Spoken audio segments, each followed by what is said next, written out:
Perhaps some of you saw the photo this week. I got several of them from some of you texting me about it, with Pope Leo wearing Nikes when he's walking along in his robes. And they were kind of classic Nikes. I think I had the same Nikes when I was a young priest. I had earlier Nikes, when they first came out for my running shoes, but these were kind of white, classic Nikes with the swish. But I thought, I wonder if this is real or not, or if this is just AI putting Nikes on the Pope when he's out walking around. So then you have to check it. Okay, is this real or not? Is the Pope really wearing Nikes? Yes, he really was wearing old Nikes. They're probably 40 years old, I would think, or 30 years old, but he probably didn't wear them out, so he's still wearing them. But you have to check everything anymore. So many things come out, and they say, the Pope said, and I think, really? And then you check it, no, it's just fake. Sometimes they even have him looking like he's talking. And I think, no, really? You're screwing us all up. We don't know if it's real or not. And it just seems to be getting worse and worse with that. It's not new.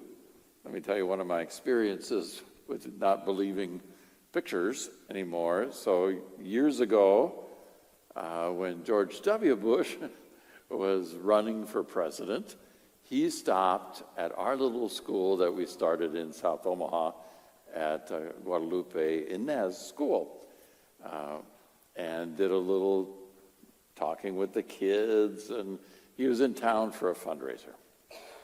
There was a press conference, and he took a lot of pictures, and I was hanging around with the press people afterwards, after Bush left, watching what they were doing.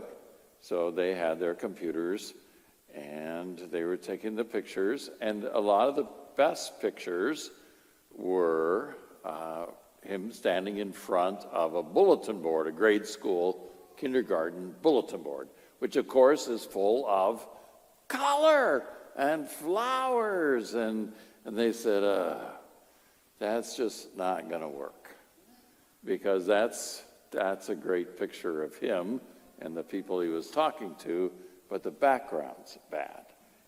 So they make it go away. And then they think, what? You can't, what? You made it go away, and that's what's going out to the world? No, that's not right.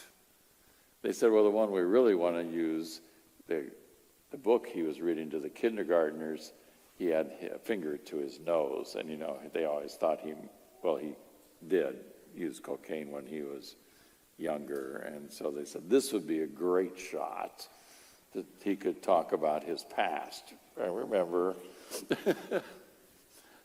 oh my gosh, what we believe, what we can trust, how do we know? Maybe it was even a problem even longer ago. Because this weekend, that first reading from Acts of the Apostles gives us little parts of a whole long story. And I'm sorry the whole story is not there, but they were trying to give you a break.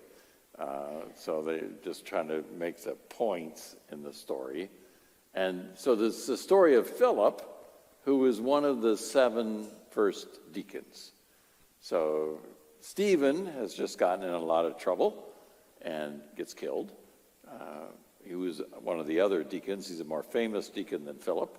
But Philip goes to Samaria to talk about Jesus. And he's very successful. You got one sentence in there today in this success part. Demons and others were coming out of him, out of all these people.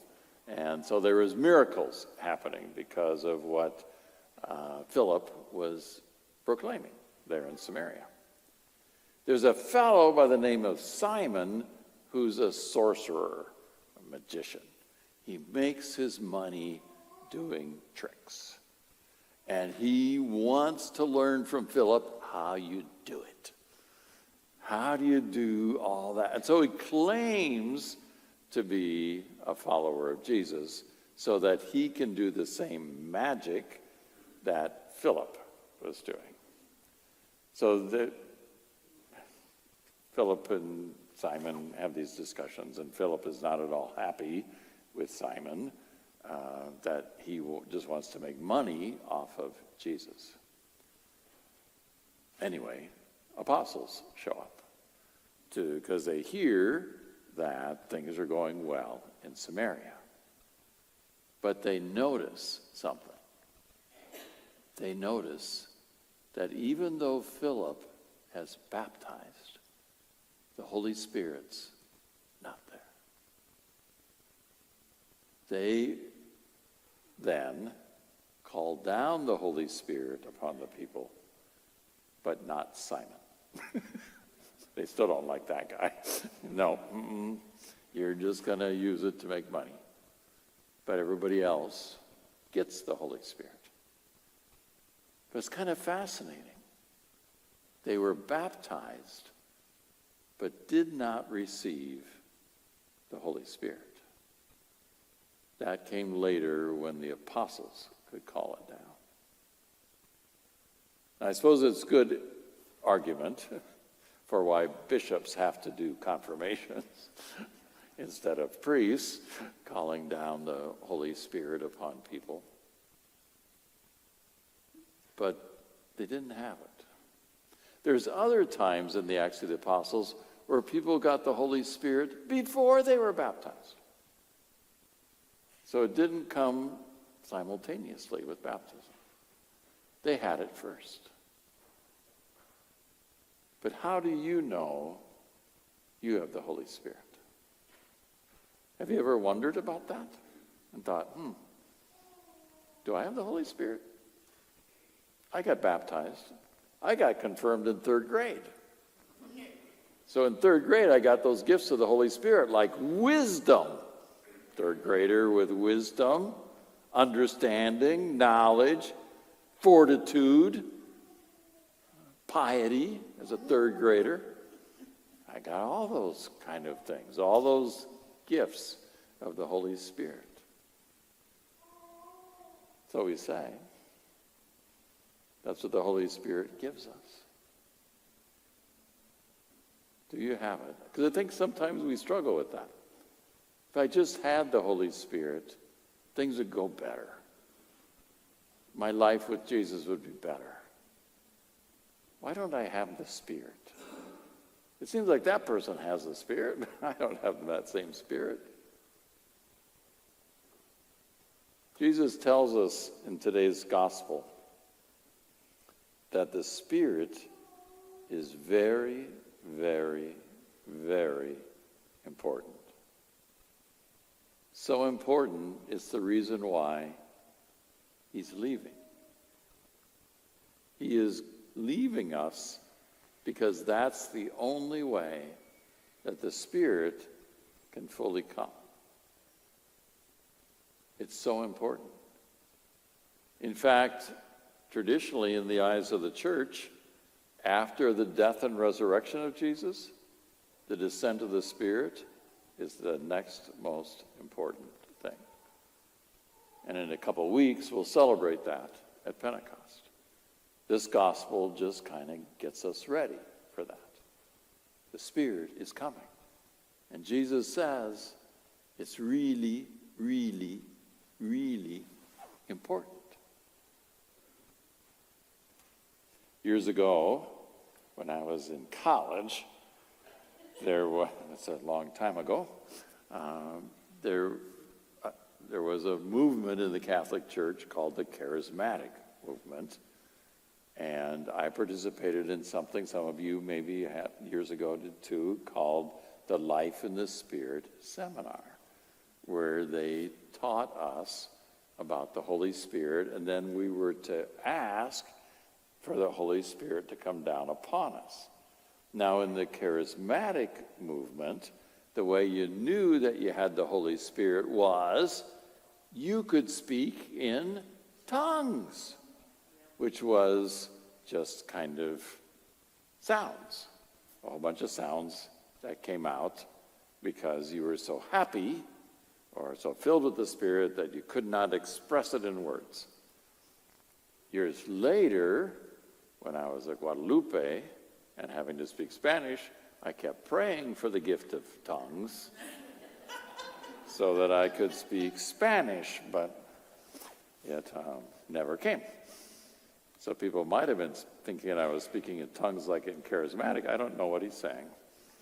Sounds come out of his mouth, but they make no sense at all. So the group that was praying with me said, well, you should ask for that gift of tongues, because that way you know the Spirit's there. And I was kind of a smart alecky college kid, and I said, why would I ask for that? What good is it? It's absolutely worthless gift.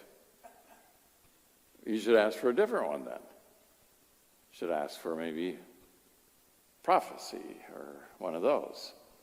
And I think, no, I'm not going to ask even for one of those. If I'm going to ask God for a gift, go for the big one. St. Paul says there are 3 gifts that will remain: faith, hope, and love. And what is the greatest?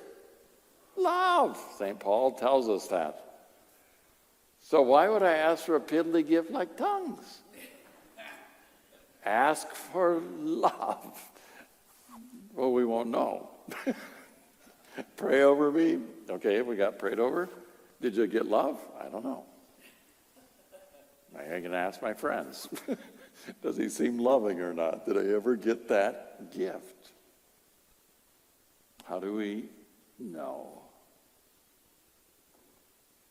So if you wonder, first of all, Jesus gives it to you. You don't have to earn it. You don't have to do any magic. Don't have to be prayed over. Jesus says he's going to give it to you. Trust him. He's given it to you.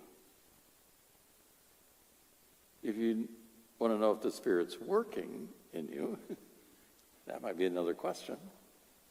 2 things. First of all, the Spirit will make you other-directed instead of self-directed. So if you're thinking about other people's hurts, their needs, their wounds, their struggles, that's a sign that the Spirit's alive in you, because that's what the Spirit does. Does it make you more like Jesus? Because that's what Jesus tells us. When the Spirit comes and fills you, you will be like Jesus. That's how you know. It might take a lifetime of the Spirit working on us so that we're truly like Jesus. But that's why Jesus sends him to us, so that Jesus is not far away.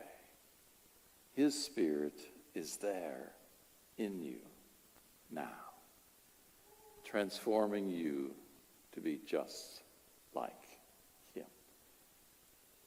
giving you all kinds of gifts. But those gifts are for others. They're not for you. They're for the church, for the world, for that person who really needs you to be Jesus.